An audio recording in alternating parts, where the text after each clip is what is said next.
তো আজকে রান্না হবে ডিম আর মাছ, একসঙ্গে ডিম মাছ করে রাখবো, কারণ খুব খুব খুব ব্যস্ততার মধ্যে আছি। আমি 2-3 দিন ভিডিও দিতে পারিনি। এই যে একসাথে করব, ডিম মাছ একসাথে করে রাখবো। আলু কাটা, আর এখানে তো পেঁয়াজ টমেটো সমস্ত মশলা দিয়ে নিয়ে এখনও কষিয়ে নেব। আর এখানে ভাত বসে গেছে, বাসন কয়েকটা রয়েছে, দেখো এখনও মেজে উঠতে পারিনি। এইবারে তোমাদেরকে আমার ঘরের পরিস্থিতিটা দেখাই, তোমরা হয়তো কিছুটা গেস করতে পারবে তাতে। তারপরে পুরোটাই তোমাদেরকে বলবো। আমি অনেক দিন ধরেই বলছি পুজোর পরে বলবো, পুজোর পরে বলবো, আজকে এক্সপ্লেন করে বলবো। এ দেখো এখানে সমস্ত বাসন কোসন ঢোকানো হয়েছে। আর এইটা ভেবেছিলাম জানো তো, এটা যখন প্যাকিং হবে ভিডিও করব, কিন্তু আমি বাড়ি ছিলাম না, কাকার বাড়ি গেছিলাম, তখন আমার বর এগুলো করে নিয়েছে। এখানে লেখাই দেখতে পাচ্ছ, কাঁচের জিনিস। এখানে কিছু যন্ত্রপাতি রাখা আছে।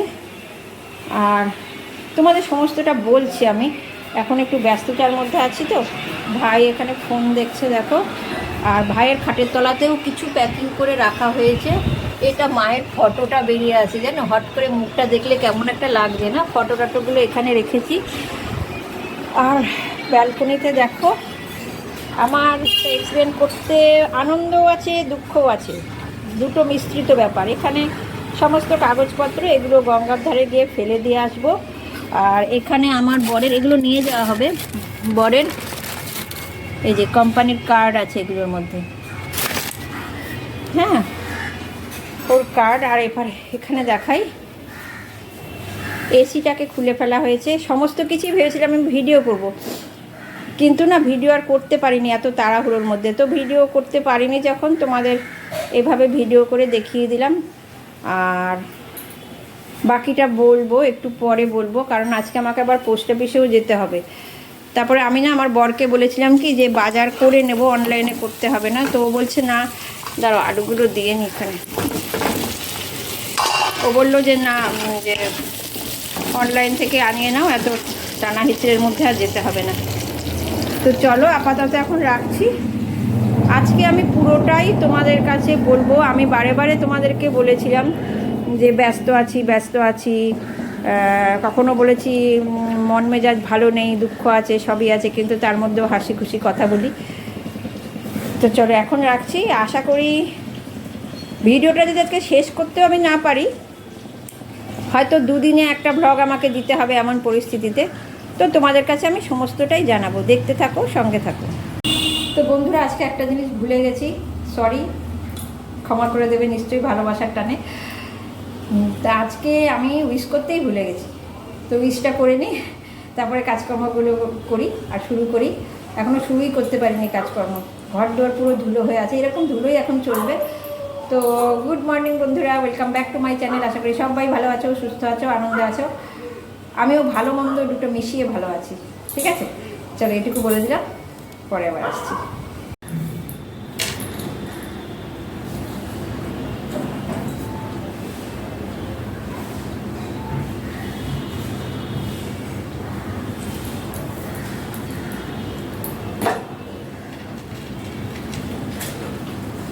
বন্ধুরা 10:05 হয়ে গেছে, পোস্ট অফিসে যাই, পাওয়ার অফ মানি, টাকা আনতে যাচ্ছি। আর এই ড্রেসটা পুজোতে নিয়েছিলাম, দাঁড়াও দেখি, চলে যাই, চলো চলো চলো চলো, পিছে হাঁটো পিছে হাঁটো। এই যে ড্রেসটা এরকম, ড্রেসটা এরকম, এটা পুজোতে নিয়েছিলাম, অনেকবার পরেছি, তো তোমাদের সামনে ফার্স্ট টাইম এলাম, ওই জন্য দেখিয়ে দিলাম। চলো পোস্ট অফিস থেকে টঙ্কা নিয়ে আসি। আর পোস্ট অফিসের একটা এমন ব্যাপার না, এগুলো আমার বাবা করে গেছিলো, সরি মানে বাবা রিটায়ার্ড পারসন ছিলেন, তো বেশ বসে থাকতো, টাকাটা নিয়ে আসতো। ওটা আবার নিজেকেই যেতে হবে, এটিএম কার্ড ফার্ডের তো ব্যবস্থা নেই। যেমন আমি কী করি, চিন্ময়কে টাকা দিয়ে দিই, আমার অ্যাকাউন্ট থেকে টাকা তুলে নিয়ে আসে, কিন্তু এটা তার নয়, আমাকেই সে যেতে হবে প্রত্যেক মাসে, এমআইএস করা আছে। তো উনি তো রিটায়ার্ড পারসন ছিলেন, আমার বাবা ডিবিসিতে সার্ভিস করতেন, ডিবিসি চিফ ইঞ্জিনিয়ার ছিলেন। তো এবার রিটায়ার পিরিয়ডে যা হয়, বসে আছে নিয়ে আসে। এখন আমার তো রিটায়ার পিরিয়ড নাই, আমার তো কর্মব্যস্ত জীবন, তা আমাকে এর মধ্যে আনতে, হ্যাঁ। আর এই টুক করে টুকুর টুকুর টুকুর টুকুর করে নিলাম, এসে আবার খুলে ফেলবো, বলেছিলাম কানের ব্যাপারটা। তো চলো না আমি না ভিডিওটা স্টার্ট করেছি, কিন্তু আমার মনে হচ্ছে কতক্ষণে তোমাদের কাছে সমস্ত কথাটা বলবো। আমি হাসি খুশি আছি ঠিকই, কিন্তু আমার ভেতরের ব্যথাটা কে বোঝে? কেউ বোঝে না মনের কথা, আমি ভালো নাই। চলো বেশি কথা বলছি না, আগে ঘুরে এসে তোমাদের কাছে সব বলবো। হ্যাঁ, তো বন্ধুরা পোস্ট অফিস থেকে ঘুরে চলে এসেছি, ড্রেস ফ্রেস চেঞ্জ করে নিজেও কার্যে লেগে পড়েছি, ঘর ঝাড় দেওয়া, ঘর মোছা। তো ভাবছিলাম কখন বলবো তোমাদের কাছে সব কিছু, আমার ভেতরটাও খুব আকুপাকু করছিল। তো ভাবলাম কাজ করতে করতে ভয়েস ওভার, এটা ভিডিও করি, ভয়েস ওভার দিয়ে তোমাদের সব জানিয়ে দেবো। ব্যাপারটা হলো আমরা এই বাড়িটা ছেড়ে দিচ্ছি, জানো, ছেড়ে বলতে এটা আমার বাপের বাড়ি, আমার বাবার তৈরি করা বাড়ি। এটার মধ্যে অনেক ইমোশন, অনেক ভালোবাসা, অনেক স্মৃতি জড়িয়ে আছে। এই জন্যেই আমার খারাপ লাগছে, ছেড়ে দিচ্ছি। কেন কি, বাড়িটা প্রচণ্ড ড্যামেজ হয়ে গেছে। তোমরা যে দেখতে পাও ঘরে, এটা তো দোতলা, তো নিচতলাটা আগের করা, দোতলা বাবা পরে করেছিল। মানে নিচতলাটা বাবা কিনেছিল রেডিমেড, এবার দোতলাটা বাবা নিজে করেছে। তো দোতলাটা খুব বেশি দিন হয়নি, এজন্য নতুন। নিচে প্রচণ্ডভাবে ড্যামেজ হয়েছে, ভেঙে টেঙে পড়ছে, আর বাড়িটা মানে বসে যাচ্ছে, এক সাইড দিয়ে বসে যাচ্ছে। তো এই বাড়ি তো রাখা চলে না, ইমোশন দিয়ে তো সব হয় না বলো। ওই জন্য বাড়িটা আমরা ফ্ল্যাট করে ফেলবো। তো নতুন জায়গায় আসবো, নতুন ফ্ল্যাট হলে। কিন্তু 2 বছর আমাদের একটা অন্য জায়গায় থাকতে হবে, সে ডেভেলপার ওই জায়গার ব্যবস্থা করে দেবে। এখনও পর্যন্ত ঠিক হয়নি কোথায় থাকতে দেবে, আমাদের ফ্ল্যাটেই দেবে না বাড়িতেই দেবে। আমি তবে প্রেফার করেছি ফ্ল্যাটে, কেন কি ফ্ল্যাটেই আমার সুবিধা হবে, যেহেতু আসলে ফ্ল্যাটে কোনো দিন থাকিনি, বাড়িতেই বরাবর থেকেছি। তো কাজে 2 বছর যদি ফ্ল্যাটে থাকি, আমার নিজের ফ্ল্যাটে আসতে আমার অভ্যেস হয়ে যাবে। এই জন্যই ফ্ল্যাটে প্রেফারেন্স দিয়েছি, দেখা যাক কী হয়। আর প্রমোটার হচ্ছে আমার কাকুর বন্ধু, মানে খুব ক্লোজ ফ্রেন্ড। ওটাও আমার আরেকটা কাকা, মানে নিজের মতন আর কি, ঠিক ডেভেলপার মনে হচ্ছে না ওনাকে, কাকা কাকা ডেকেছি সেই হিসেবেই। আর চিন্ময়কে জামাই জামাই বলে। তো যেতে এখনও যদিও দেরি আছে, ডিসেম্বরের শেষ কি জানুয়ারিতে যাব। আর ভাড়াটেগুলো না উঠলে তো আমরা যেতে পারছি না, ভাড়াটেগুলো চলে গেলে আমরা চলে যাব। সমস্তটাই তোমাদের সাথে শেয়ার করব। ওই মুহূর্তে শেয়ার করতে না পারি, তোমাদের কাছে অবশ্যই বলবো কখন কি হচ্ছে না হচ্ছে। তো ভাড়াটেদের নভেম্বরের লাস্টে উঠে যেতে বলা হয়েছে। তো ওরা উঠে গেলে মানে পরিপূর্ণভাবে কাজটা চালু হবে। আর একদিন তোমাদের কাছে বলেছিলাম কোর্টে যাচ্ছি আমি আর চিন্ময়। কোর্টে কিন্তু পাওয়ার অফ অ্যাটর্নি আর ডেভেলপমেন্ট বোধ, আমি ঠিক জানি না, যদিও কিন্তু জানো বাড়ি বলো ফ্ল্যাট বলো সবই আমার নামে হচ্ছে, কিন্তু বাড়িটাও আমার নামে বাবা করে দিয়ে গেছিলেন, ফ্ল্যাটটাও আমার নামে হবে, কিন্তু আমি এসবের কিছুই বুঝি না আর কি। আর মাথার উপরে কাকা আছে আর চিন্ময় আছে। চিন্ময়কে দেখতেই পাচ্ছ, মানে এরকম মানুষ বোধহয় পৃথিবীতে খুব কমই হয়। আমি এটুকু গর্ব করে বলতে পারি, আমার স্বামীকে যা পেয়েছি আমি, মানে লাখো মেয়ে যাকে বলা হয়। তো এরা মাথার উপরে আছে বলেই আমি নিশ্চিন্তে আছি। তো কোর্টে ওই জন্য গেছিলাম রেজিস্ট্রি করতে। রেজিস্ট্রি হয়ে গেছে, রেজিস্ট্রি পেপার এখনও আসেনি, কারণ কালী পুজো ভাইফোঁটা সমস্ত গেলে আসবে। আর যেহেতু আমার বর রিয়েল এস্টেটের বিজনেস করে, ওই জন্য আরও সুবিধা হয়েছে। আর এই ফ্ল্যাটটার মার্কেটিংও চিন্ময়ই করবে। তো যাই হোক, এটা বাড়িটা ছাড়তে খুব খুব খুব খারাপ লাগছে, কিন্তু আবার যখন ভাবছি কিছু ভালোর জন্যই তো এটা হচ্ছে, তখন আর ভালো লাগছে না। সব যেটা ছেড়ে দেওয়া, তাকে জড়িয়ে থেকে আমার মনে হয় কোনো লাভ নেই।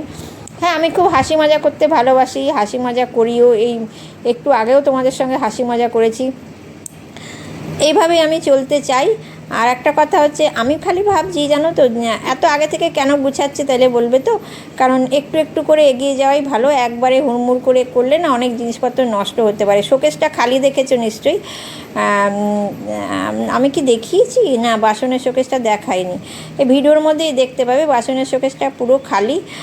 এখন দেখো আমি ঘরটা মুছছি, জানো আমার একটু মাঝে বলে নি, এই সিঁড়ি মুছতে না আমার খুব ভয় করে। আমার খালি মনে হয় আমি পিছন দিক দিয়ে পড়ে যাবো বোধহয়, এরকম একটা ভয় করে। তাহলে যাই হোক, বাসনের শোকেসের বাসনগুলো ওই কাচের জিনিস লেখা আছে, সেদিনকে কাকার বাড়ি গেছিলাম, ও গুছিয়ে নিয়েছে। তো 2 বছর পাড়া ছাড়া থাকবো, নিজের বাড়ি। এই বাড়িটাতে তো আর কখনোই আসবো না, নতুন রূপে আসবো আর কি, নতুনভাবে। তো আমি যে ফ্ল্যাটটা পাচ্ছি আর কি, ওটা 3 BHK একটা ফ্ল্যাট পাচ্ছি। আর এখানে অ্যামাউন্টটা বলছি না, কয়েক লাখ টাকা পাবো, ভালো অ্যামাউন্টই পাবো। সেটা একমাত্র হচ্ছে আমার কাকার জন্য যা হচ্ছে। আর চিন্ময় তো রয়েইছে, চিন্ময় এই ব্যাপারটা খুব ভালো বোঝে, যেহেতু ও এই বিজনেসই করে। তো ভগবান সহায় যে সব দিক থেকে আমি এরকম একটা ছেলে পেয়েছিলাম বলে। তো যাই হোক, মনটা খুবই খারাপ লাগছে, তোমাদের কাছে যখন বলছি তখনও খারাপ লাগছে, বুঝতে পারছো নিশ্চয়ই আমার গলার ভয়েসে। যতই হোক বাবার জিনিস তো বলো, আঁকড়ে ধরে থাকতে সবাই চায়। বাবা নেই, মা নেই, এই জিনিসটাকে ধরে আঁকড়ে ছিলাম। আর যে বাবা যে টাকা পয়সাগুলো রেখে গেছে ওগুলো তো অবশ্যই বাবার, কিন্তু এটা তো একটা স্থায়ী সম্পত্তি, ওই জন্যই খারাপ লাগছে।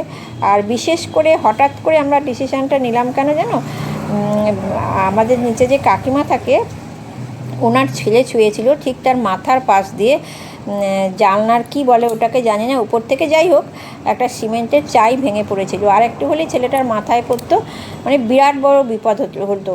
তখন আমরা ভাবলাম যে না, এই বাড়িটা রেখে কোনো লাভ নেই। কাকাকে বললাম আমরা, আমি প্রথমে বলেছি বাড়িটা রাখবো না, কারণ যেহেতু দেখো আমার জিনিস। চিন্ময় মনে মনে বলছিল, আমি ভেবেছিলাম মনে মনে, কিন্তু তোমাকে আমি বলিনি যেহেতু তোমার বাবার জিনিস। আমি বললাম না গো, অনেক দিন ধরেই দেখতে পাচ্ছি এরকম নানান জায়গায় ড্যামেজ, তো এটার একটা ব্যবস্থা করে ফেলো। তখন ওরা দুজনে মিলে এই ব্যবস্থা করছে। যাই হোক, প্যাকিং চলছে।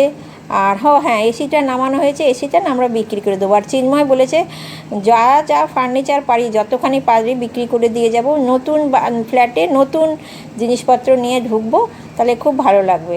তা আমিও তাতে রাজি, কারণ এই জিনিসগুলো ঠিক নতুন জায়গায় আমার মনে হচ্ছে না মানাবে, আমারও ঠিক অ্যাকসেপ্ট করতে পারছি না।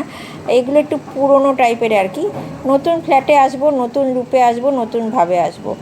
আর আমার ভাইয়ের তো শারীরিক কন্ডিশান খুব খারাপ, ওই জন্য কাকা আর চিন্ময় জোর দিয়েছে যে ভাই যেন ফিরে এখানে আসতে পারে, এটা আমাদের সবার ইচ্ছা। তো সেই জন্যই এখান থেকে উঠে গেলে খুব চটজলদি ভাঙাভাঙি করে চটজলদি শুরু হয়ে যাবে। যখনই আসবো, আমি আর চিন্ময় তো অবশ্যই আসবো, কাছাকাছিই তো থাকবো, আসবো তখন তোমাদের সঙ্গে সমস্তটা শেয়ার করব, ভাঙাভাঙি থেকে শুরু করে সব। আর ভাড়াটে উঠে গেলে যদি পারি নিচের ঘরগুলো তোমাদের শেয়ার করব, যে ঘরের অবস্থাটা কি হয়েছে। তো চলো, অনেক কথাই বললাম আজকে, মনটা খুব একটা ভালো লাগছে না, ওই জন্য খুব একটা হাসি ঠাট্টা করলাম না। আর একটা কথা বলি, আমি যখন এখানে ভিডিও করেছি এই যে ঘর ঝাড় দেওয়া, ঘর মোছা, তখন কিন্তু মাঝে মাঝে ভোকাট্টা হয়েছিলাম। কেন জানো তো, যে আমি ক্যামেরার বাইরে চলে যাচ্ছিলাম ভোকাট্টা হয়ে। তোমরা কিছু এটা মনে করো না, মানে আমি এখন সময় পাচ্ছি না বলে এই কাজকর্মের ভিডিওটা করে ভয়েস ওভার দিলাম।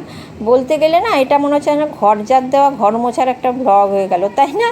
ঠিক মনে হচ্ছে ঘর ঝাড় দেওয়া ঘর মোছার ব্লগ, মানে আমি পুরো বাড়িটা ঝাড় দিয়েছি, মুছেছি, আর তোমাদের সঙ্গে এটা শেয়ার করেছি। তো যাই হোক, অনেক কথা বললাম আজকে। চিন্ময় বলেছে রাত্রিবেলা ভালো খাবার নিয়ে আসবো, কেননা কি আমি যখন একলা থাকি না আমার মনটা খুব খারাপ লাগে, লোকজনের সঙ্গে কথা বললে খুব ভালো লাগে। এটা আমি আগেও বলেছি, আজকে কারণটা তোমাদের কাছে এক্সপ্লেন করে বললাম। একলা থাকলে খুব খুব খুব খারাপ লাগছে। আবারও বলছি, আমার মতন পজিশানে যারা পড়েছে কন্ডিশানে, তারা হয়তো আমার ব্যাপারটা বুঝতে পারবে। কেন, বাবা মা একটা বিশাল বিশাল ইমোশান, আর যেখানে আমার বাবা মা কেউ নেই, এই ইমোশানটা আশা করি তোমরা বুঝতে পারবে। সেই জায়গা থেকেই আমি আর কি বলছি। যাই হোক, দেখি রাতের ডিনারটা কি হয়, ও কি আনে সেটাও তোমাদের সঙ্গে শেয়ার করব। তো আমি তো খুব একটা বড় ভিডিও করি না, তো এটুকু তোমাদের সঙ্গে বলে দিলাম। যখন যা হয়, যখন যে পরিস্থিতিতে থাকি, অবশ্যই তোমাদের সঙ্গে শেয়ার করব। আর তোমরা সবাই আশীর্বাদ করো, যেটা করতে যাচ্ছি যেন ভালো মতন সুষ্ঠুভাবে হয়ে যায়। ঠিক আছে, দেখি রাত্রিবেলা আবার ডিনার শেয়ার করব তোমাদের সাথে। তো বন্ধুরা, চিন্ময় অফিস থেকে ফেরার পথে ডিনার নিয়ে এসছে, সঙ্গে টিফিনও নিয়ে এসছে। এটা এক্সট্রা, এটা অবশ্য আনার কথা ছিল না। চিকেন স্প্রিং রোল আর চাউমিন এনেছি ডিনারের জন্য। চাউমিনটা পরে খাবো, এখন 7:30 মতন বাজে। স্প্রিং রোলগুলো খেয়ে নিই, চাউমিনগুলো পরে রেডি করবো। এখন বাক্সবন্দি এখন থাকো, তোমরা এখন চুপচাপ থাকো, হ্যাঁ? আর গরমই থেকো, কিন্তু ঠান্ডা হয়ে যেও না, অনেক স্বাদের খাবার আমাদের। তো চলো এগুলো খেয়ে নিই। আর অনেক মানে কী বলবো, মানে মনে দুঃখ, তবু খাওয়া দাওয়া করছি, বলবে তো কেন খাচ্ছি। আর এখন রাত্রি 9:30 বাজে, চাউমিন রেডি করে নিয়েছি, ভাই অল্প ভাত খেয়ে নিয়েছে। তো চলো, আজকে অনেক কথা শেয়ার করলাম, সুখ দুঃখের কথা। আজকের ভিডিওটা এখানেই এন্ড করছি, টাটা।